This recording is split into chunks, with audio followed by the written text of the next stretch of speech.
I found all kinds of interesting things when I was 50 or when I was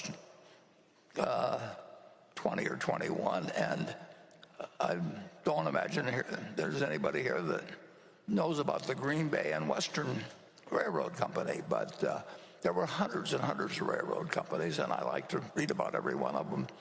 The Green Bay and Western, in those days, everybody had a nickname for railroads. I mean, that was just what Northern Pacific was, the Nipper, and Phoebe Snow was one of them in the east that used to go up to Cornell, and the Green Bay and Western was known as grab baggage and walk, and GB&W, and they had a bond that was actually the common stock, and they had a common stock that was actually a bond, and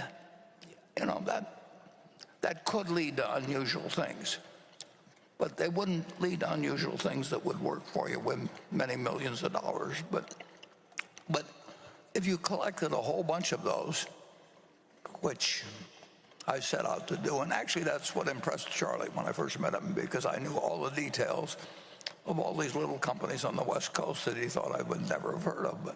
But I knew about the Los Angeles Athletic Club or whatever it might be, and he thought he was the only one that knew about that, and that became an instant point of connection. So to answer your question, I don't know what the equivalent of Moody's manuals or anything would be now, but I would try and know everything about everything small, and I would find something. And with $1 million, you could earn 50% a year, but you have to be in love with the subject. You can't just be in love with the money.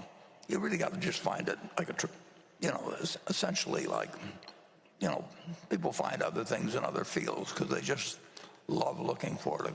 A biologist looks for something because they want to find something. And that's built into. I don't know how the human brain works that much, and I don't think anybody understands too well how the human brain works. But there's different people that just find it exciting to expand their knowledge in a given area. I know great bridge players. I know great chess players. Actually, Kasparov came to Omaha and met Mrs. B.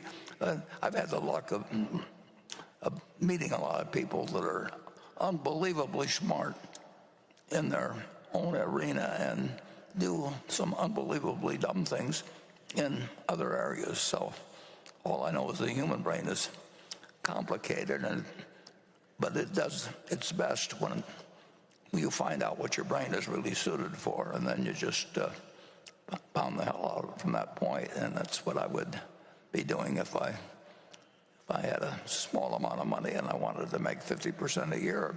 But I also wanted to just play the game, and you can't do it if you don't find the game of interest, whether it's bridge or whatever it may be, chess, or in this case, finding securities that are undervalued. But it sounds to me like you're on the right track. I mean, anybody that'll come all the way to this annual meeting has got something in their mind other than bridge or chess. So I'm glad you came, and come again.